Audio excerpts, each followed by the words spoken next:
میں آپ سے سوال پوچھتا ہوں، مذاق صحابہ کا بنایا گیا، اس میں صحابہ کا نام آیا، اللہ کا آیا، رسول کا آیا، آیات کا آیا؟ میں اس پر ایک بات کہتا ہوں، صحابہ کا مذاق بنانا دراصل نبی کریم کا مذاق بنانا ہے، اور نبی کا مذاق بنانا دراصل اللہ کا مذاق بنانا ہے۔ اس لیے صحابہ کا نام اللہ نے نہیں لیا، صحابہ کی شان میں گستاخی کو اللہ نے اپنے نبی کی شان میں گستاخی تسلیم کیا، اور اپنے نبی کی شان کی گستاخی کو اپنی شان میں گستاخی تسلیم کیا۔ کہا نبی ان کو یہ جواب دیجئے۔ صحابی عبداللہ ابن عمر کہتے ہیں، میں نے دیکھا جو یہ بات بولا تھا وہ نبی کریم صلی اللہ علیہ وسلم جب سواری پہ سوار ہو گئے تو سواری پہ اس زمانے میں جب آدمی بیٹھتا ہے اس پہ جو کجاوا ہوتا ہے تو وہ جانور جو ہوتا ہے، جانور کے پیٹ سے ایسے رسی بندھی ہوتی ہے اور اس پر وہ بندھا ہوتا ہے، اس پر آدمی بیٹھتا ہے۔ صحابی کہتے ہیں میں نے دیکھا وہ آدمی وہ رسی پکڑ کے چل رہا ہے، نبی کی سواری چل رہی ہے، اس کے پیر گھسٹ رہے ہیں، اس کے پیروں میں خون نکل رہا ہے، اور نبی سے کہہ رہا نبی انما کننا نخوض ونلعب، ہم کھیل رہے تھے، ہم مذاق نہیں کر رہے تھے، اے اللہ کے نبی صلی اللہ علیہ وسلم ہم کسی کو ذلیل نہیں کر رہے تھے، یہ تو ہماری آپس کی گفتگو تھی،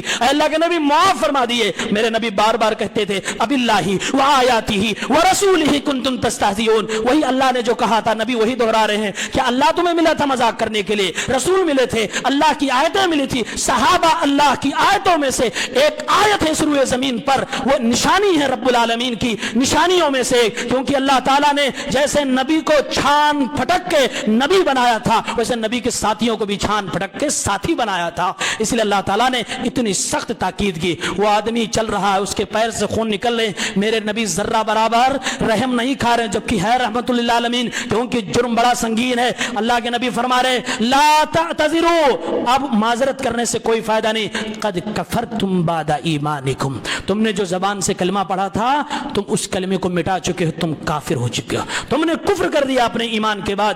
ان نعفو عن طائفۃ منکم، اللہ فرما رہا اپنا فیصلہ، اگر تم میں سے ہم کچھ لوگوں کو معاف بھی کر دیں تو یاد رکھو نعذب طائفۃ بانہم کانوا مجرمین، کچھ کو تو ضرور سزا دیں گے کیونکہ تم مجرم ہو۔ یہ صحابہ کے مسئلے کو لے کر اتنی سخت بات نازل ہوئی، نبی کے کجاوے کی رسی پکڑ کے بندہ چل رہا ہے، معافی مانگ رہا ہے، رحمت للعالمین جو بڑی بڑی غلطیوں کو معاف کرنے والے وہ معاف نہیں کر رہے ہیں۔ معلوم ہوا مسلمانوں صحابہ کی شان بڑی عظیم شان ہے، کبھی ذرہ برابر سوچنا نہیں گستاخی۔ میں کہتا ہوں ابو بکر عمر کی بات تم کرتے ہو، چھوڑو انہیں، وہ کیا ہے تم سمجھ بھی نہیں سکتے۔ وہ صحابی جن سے زنا ہو گیا، خالد ابن ولید نے کچھ جملے کہہ دیے تھے، میرے نبی نے فرمایا خالد اپنی زبان کو لگام دو، اگر اس بندے نے جو توبہ کی ہے مدینے کے سارے لوگوں کو اوپر بانٹ دیا جائے تو سارے مدینے کو بخش دیا جائے گا، وہ توبہ اللہ کو اتنی پسند آئی ہے۔ یہ کون صحابی جن سے زنا جیسا جرم ہو گیا، ان کا یہ مرتبہ ہے، اور جو بڑے بڑے صحابہ ہیں ان کی شان میں تم گستاخی کرتے ہو، ابو بکر کی، عمر کی، عثمان کی، عمرو بن العاص کی، حضرت معاویہ کی بات کرتے ہو، یہ کیا ہے تمہیں کب سمجھ میں آئے گی، تم تو جاہل ہو۔ صحابہ کیا تھے؟ حاتب ابن ابی بلتع جنہوں نے قوم کے راز کو دشمنوں تک پہنچایا تھا، میرے نبی نے فرمایا معاف کر دو عمر، یہ بدری صحابی ہے، بدر میں شریک ہوا۔ صحابہ جو ان میں جو جن سے بڑے بڑے گناہ بھی ہو گئے ان کا یہ مرتبہ ہے کہ میرے نبی کہتے تھے کچھ نہ کہو، یہ صحابی ہیں، اللہ تعالیٰ ان سب کو معاف فرمائے گا۔ آج کی یہ بے وقوف قوم ان کے پیچھے پڑی ہے، سیدنا امیر معاویہ کے پیچھے پڑی ہے، عمرو بن العاص کے پیچھے پڑی ہے۔ میں نے بتایا سمجھنے کے لیے کافی ہے، جس سے زنا ہوا اس کے بارے میں میرے نبی فرما رہے ہیں اگر اس کی توبہ کو مدینے پہ بانٹ دوں، اللہ بانٹ دے تو یہ مدینے کے لوگ بخش دیے جائیں گے، باقی کے بارے میں آپ کو تو پوچھنے کی ضرورت نہیں، سارے صحابہ جنتی ہیں۔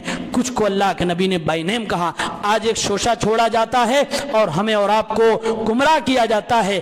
ایک ہے پڑوسی ملک میں جو ایک کمرے کے اندر بیٹھ کر صحابہ کرام کے خلاف بولنا اپنا پیدائشی حق سمجھتا ہے، اس ناہنجار کو سمجھ نہیں کہ صحابہ کی شان میں جنہوں نے گستاخی کی اللہ نے فرمایا تم نے کفر کر دیا، تم نے صحابہ کا مذاق بنایا ہے۔ وہ لوگوں کو مسلمانوں کا ایک نئی تفسیر بتلاتا ہے اور کہتا ہے صحابہ میں کچھ منافق تھے وہ منافق نبی کے ساتھ رہتے تھے اور وہ صحابی کہے جاتے تھے، لہٰذا کوئی پتہ نہیں کہ کون کیسا تھا۔ یہ شوشہ چھوڑ کر، یہ شبہ چھوڑ کر سارے صحابہ کو بدنام کرتا ہے۔ میرے بھائیو یاد رکھو، جب کبھی یہ انجینئرنگ امام والا کوئی آپ کو چیلا ملے، جب کبھی اس طرح کے لوگ ملے، ان سے ایک سوال کرو، صحابی کہتے کسے ہیں؟ ڈیفینیشن کرو، ڈیفینیشن کرو۔ صحابی کی ڈیفینیشن سمجھ میں آ جائے گی، شبہ کا جواب ختم، مل جائے گا۔ کیا ہے صحابی کی ڈیفینیشن؟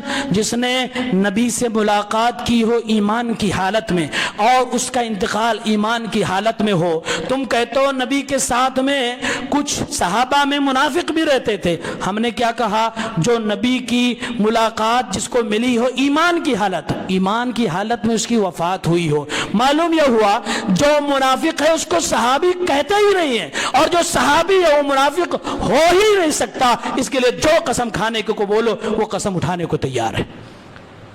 ان کو صحابہ کی تعریف ہی نہیں پتہ ہے، اور وہ پاک باز جماعت کو جن کی مغفرت کو بھی اگر تقسیم کیا جائے، پورا مدینہ معاف کر دیا جائے، اس کو یہ بدنام کرنے چلے۔ اس گمراہ شخص سے بچو جس کا نام محمد علی انجینئر مرزا ہے۔ افسوس کی بات ہے آپ کے شہر میں بھی یہ فتنہ پہنچ چکا ہے اور اس کو امام ماننے والے بھی لوگ موجود ہیں۔ میں ایسے جوانوں سے کہتا ہوں میرے بھائیوں توبہ کرو، بہت جلد اس شخص کی گمراہی سے دور اپنے آپ کو کر لو، ورنہ آپ جان لو صحابہ کی شان میں گستاخی کرنا، ان کا مذاق بنانا، سیدنا امیر معاویہ کا مذاق بنانا، عمرو بن العاص کا مذاق بنانا اور دیگر صحابہ کا مذاق بنانا تمہیں کس انجام تک پہنچا سکتا ہے۔ یقین نہ آئے قرآن کی اس آیت کی تفسیر دیکھنا۔ اللہ تعالی ہم سب کو صحابہ سے، سلف صالحین سے محبت کرنے کی توفیق عنایت فرمائے، آمین یا رب العالمین۔ السلام علیکم۔